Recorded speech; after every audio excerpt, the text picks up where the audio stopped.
Fondation a saisi l'occasion de profiter de s'associer à cet événement par une grande artiste de notre continent, Natis. On a vu ce qu'elle a fait et ce qu'elle continue à faire. Surtout, nous considérons dans la Fondation qu'une des plus grandes richesses du continent, ce n'est pas l'or, le diamant et autres, c'est la culture. Parce que c'est le seul domaine que l'Afrique n'est pas en retard, n'est pas à la traîne des autres.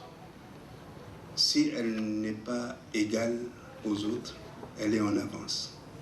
Donc,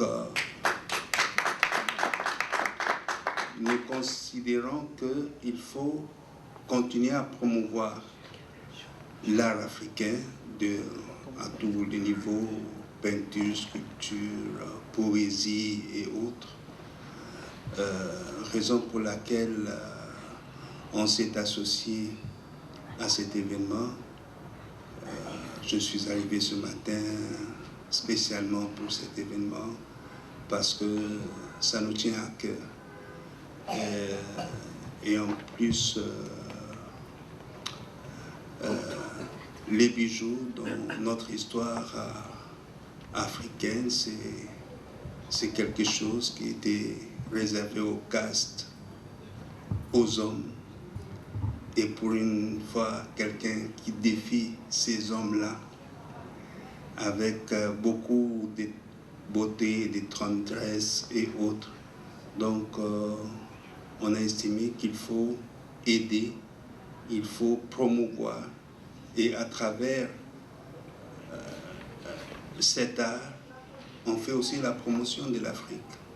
L'Afrique qui doit être pour le monde dans le rendez-vous de donner et de recevoir.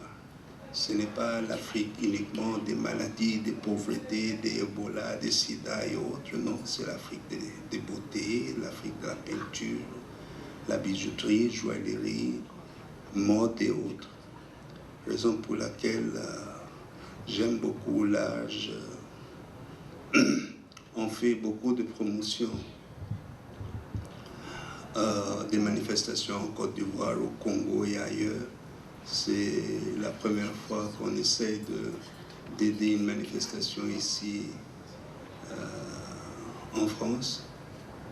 Je suis architecte, oui, j'aime beaucoup l'art. On dit l'architecture c'est la mère des arts, mais j'aime beaucoup, mais je ne suis pas la meilleure personne à parler de l'art.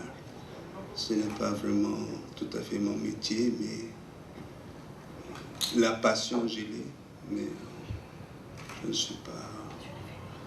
Peut-être Corinne Azoumé, elle, c'est une grande artiste que la Fondation l'a produite il y a quelques années en Côte d'Ivoire. Je peux l'aider à relayer, à parler aussi de cet art africain que l'exposition à l'époque c'était forme et femmes en forme, parce que ça fait aussi la beauté de la femme africaine, ça fait partie des grands arts chez nous. Donc les gens le prennent de différents angles. Pour les Congolais, on ne fait que chanter les femmes. Ça fait 50 ans et on continue encore à la chanter. Donc, pour ne pas prolonger, j'ai demandé à Corinne de compléter, de parler de l'art parce qu'elle sait très bien le faire, beaucoup mieux que moi. Merci.